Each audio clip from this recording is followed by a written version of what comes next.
नमस्कार दोस्तों, मैं गौरव, आप देख रहे हैं AA न्यूज। इस वक्त हम नॉर्थ कैंपस में मौजूद है और लगातार NSUI के प्रचार प्रसार और ABP के प्रचार प्रसार चल रहे हैं। लेकिन अब बात यह है कि कौन सी जो प्रतिनिधि हैं वो मुद्दों की बात करेंगे। हमारे सामने NSUI के स्पोक पर्सन मौजूद है, वो छात्र मौजूद है जो उनको समर्थन करते हैं। अब पूछते हैं कि इन मुद्दों पर जो है चुनाव लड़ रहे हैं। सर, आपका नाम? सर, मैं तो पहले आपको करेक्ट कर दूं, मेरा नाम खालिद बशीर है। मैं NSUI का स्पोक्स पर्सन नहीं हूँ, मैं कॉमन स्टूडेंट हूँ, लॉ फैकल्टी 1 का स्टूडेंट हूँ। मैं यहाँ पे हितेश गुलिया जो हमारे दूसरे कैंडिडेट कंटेस्टेंट है लॉ फैकल्टी के स्टूडेंट, उनके समर्थन में खड़ा हूँ यहाँ पे। सर, उनका क्या मैनिफेस्टो है जिससे आप प्रभावित होकर उनके साथ खड़े हुए हैं? सर, उनका जो मैनिफेस्टो है वो सबसे इम्पोर्टेंट उनका जो मुद्दा है वो इस टाइम पे सेफ्टी का है। मेन कैंपस में सेफ्टी का है। आपने पिछले दिनों भी देखा होगा कि कई कॉलेज में वैंडलिज्म हुआ। मिरांडा हाउस कॉलेज में जाके गेट तोड़ा गया, अंदर घुसे गए मेन छात्र जो अंदर घुसे गए, जबकि एक इंस्ट्रक्शन है कि हर कैंडिडेट सिर्फ 4 बोनाफाइड स्टूडेंट को लेके ही कॉलेज में जा सकता है, स्पेशली वुमेन्स कॉलेज में। तो उनका सबसे बड़ा मुद्दा है वुमेन सेफ्टी, कैंपस को एक सेफ, सिक्योर और हर एक स्टूडेंट के लिए एक्सेसिबल और इंक्लूसिव फील कराना उनका सबसे मेन मुद्दा है। जी, तो सर लगता है इस बार जीत उनकी हो पाएगी? बिल्कुल निश्चित। हर कॉमन स्टूडेंट जो है हितेश गुलिया के साथ खड़ा है। जैसे वो एक कॉमन स्टूडेंट है, वैसे ही हर एक common student across colleges, across courses and across faculties, across all the campuses, south campus हो, नॉर्थ कैंपस हो, ऑफ कैंपस हो, ऑल 52 कॉलेज के स्टूडेंट जो है हितेश गुलिया के साथ खड़े हैं। इस बार वो बहुत अच्छे मार्जिन से जीतेंगे। सर, आप क्या कहेंगे? बताया जा रहा है बीती रात को यहाँ पर झगड़ा हुआ था NSUI के साथ। कल रात को ABVP के सब लोगों ने मिलकर हितेश गुलिया की एक गाड़ी थी, जो टीम की गाड़ी थी, उसके ऊपर अटैक किया है। 3 लोगों के सर पे चोट आई है, 7 टाके लगे हैं, उनके स्टिचेस आए हैं। तो पुलिस ने भी कोई कंप्लेंट रजिस्टर नहीं किया है। हम पुलिस स्टेशन का लोग बोल रहे हैं कि ये ऊपर से कोई प्रेशर आया हुआ है, हमें ABVP को सपोर्ट करना है। NSUI के सब खिलाफ हो रहे हैं, तो इसका कोई रीजन नहीं बता रहे हैं। सिंपल सी बात ये है, सिंपल सी बात ये है जी, हम एक भारत देश है जी, गणतंत्र है, डेमोक्रेटिक देश। अगर यहाँ पर फ्री एंड फेयर कैंपेनिंग नहीं हो सकती जी, एक कैंडिडेट अपना खुलकर प्रचार नहीं कर सकता, वो अपना मैनिफेस्टो लोगों को अवगत नहीं करा सकता, एक तरीके से उसको सप्रेस करना हो गया। अगर स्टूडेंट राजनीति में भी आप सप्रेशन को लाओगे, ठीक है, तो फिर डिक्टेटरशिप होगी। और ये एक कॉमन सा मुद्दा है। हमको डिक्टेटर नहीं, हमको छात्र हितों के काम करने के लिए नेता चाहिए। तो सर, हमको नेता भी नहीं, हमको एक आवाज़ चाहिए जो हमारी आवाज़ बन सके, और वो आवाज़ हितेश गुलिया है। इस चीज़ के लिए कन्फर्म है।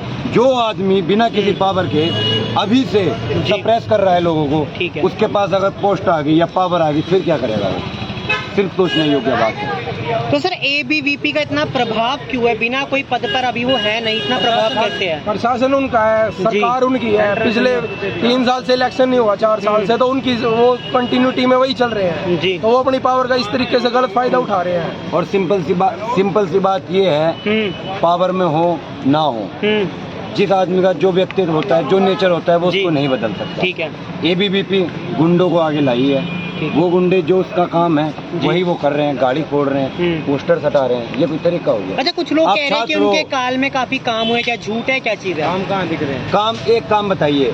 ABVP हर 5 साल, मैं 2015 से ग्रेजुएशन की यहाँ पर, फिर मास्टर्स की, अब मैं लॉ कर रहा हूँ। ठीक है। मैं तब से एक चीज हूँ, हर चीज से उनका एक मैनिफेस्टो है, हॉस्टल, ठीक है, वुमेन एम्पावरमेंट। जब तुम हर साल यही मैनिफेस्टो लाते हो और तुम काम भी करते हो, तो फिर मैनिफेस्टो चेंज क्यों नहीं हो रहे? क्यों नहीं कुछ किया? अब से 4 साल पहले भी यही मैनिफेस्टो, अभी भी यही काम करते, तो वो तो काम हो चुके होते ना, फिर अभी भी सेम मैनिफेस्टो क्यों है? मैं इसमें एक चीज़ सर, एक आपको क्या लगता है कि जो चुनावी जो माहौल है, जो ये चुनाव हो रहे हैं छात्रों के, वो राजनीति से प्रेरित है बहुत ज्यादा? बिल्कुल, NSUI तो सब बिल्कुल राजनीति से प्रेरित है। जो भी इनके लीडर्स बने हैं सारे NSUI से गए हैं, और जो ABVP है वो सिर्फ गुंडागर्दी कर रही है इस टाइम प्रेजेंटली कैंपस में। यहाँ के सारे आउटसाइडर लोग गर्ल्स कॉलेज में जबरदस्ती एंट्री कर रहे हैं, सारे गेट तोड़े जा रहे हैं, गर्ल्स के ऊपर कमेंट कर रहे हैं। प्रशासन का आप कह रहे हैं पूरा साथ है? बिल्कुल साथ उनका है। गर्ल्स के जो ना कोई कंप्लेंट रजिस्टर हो रही उनके अगेंस्ट, जब सर फटता है किसी का, सीधा IPC के अंडर 307 की धारा लगती है, पर ये कंप्लेंट तक रजिस्टर नहीं कर रहे, ना कोई FIR हो रही है। ये ताना सही क्या कहेंगे? सर, अभी आप जैसे आपने मुद्दे की बात की है, ABVP इस बार अपने मैनिफेस्टो में ये लेके के आई है 1 कोर्स 1 फीस। मैं ये जानना चाहता हूँ, वो 1 कोर्स 1 फीस तो बोल रहे हैं, बट वो ये नहीं बोल रहे हैं कि फीस कितनी हाइक हो गई है। अगर आप एक कोर्स की भी 20 से 25 हज़ार फीस निकाल देंगे तो उसका फायदा क्या होगा 1 कोर्स 1 फीस के लिए? आपको 1 कोर्स 1 फीस नहीं, फी हाइक के अगेंस्ट बोलना चाहिए। नो फी हाइक का नारा देना चाहिए कि फी हाइक ना हो। और बाकी आप देख रहे हैं हर बार ये मैनिफेस्टो में यही आता है, हॉस्टल हॉस्टल हॉस्टल। पिछले 4 साल से इनका प्रेसिडेंट था, पिछले 4 साल में एक भी अगर इन्होंने हॉस्टल बनाया हो तो बताएं। जो पुराने हॉस्टल थे उनकी भी सीटिंग कैपेसिटी जो है वो कम हो चुकी है, काफ़ी सारे रूम जो है रेनोवेशन के लिए बंद पड़े हुए हैं, इसलिए उनको हॉस्टल्स बनाने चाहिए। पर हर साल उनका ये मुद्दा रहता है hostel for all, hostel for all. बाकी भी अगर आप देखेंगे तो आसपास के जितने एरिया हैं उनमें किस हिसाब से रेंट हाइक हुआ है।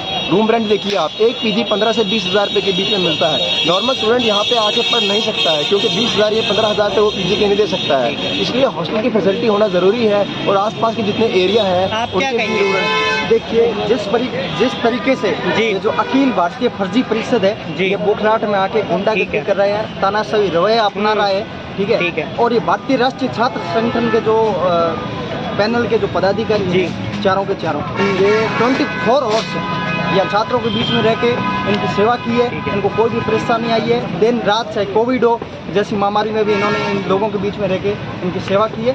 भारतीय राष्ट्रीय छात्र संगठन दिल्ली विश्वविद्यालय के अंदर निश्चित रूप से जीत रहा है। और ये अखिल भारतीय फर्जी परिषद है, ये बोखलाट में आके गुंडागर्दी कर रहा है और तानाशाही रवैया अपना रहा है छात्रों के ऊपर। अच्छा सर, एक सवाल और जैसे NUCI अगर जीतती है तो कब तक अपने मैनिफेस्टो को पूरा कर देगी? देखिए यदि NUCI जीतती है जी, तो जिस तरीके से ये जो मैनिफेस्टो के अंदर जो हमारी बातें लिखी हुई है, इन मांगों पे हमारे प्रत्याशी हितेश गुलिया और बाकी जो भी लोग हैं काम करेंगे और उनको जितना हो सके उसका जल्दी से जल्दी ये सारी की सारी मांगें पूरी करके और धरातल पे लाके और आम छात्र के बीच में पहुंचाएंगे।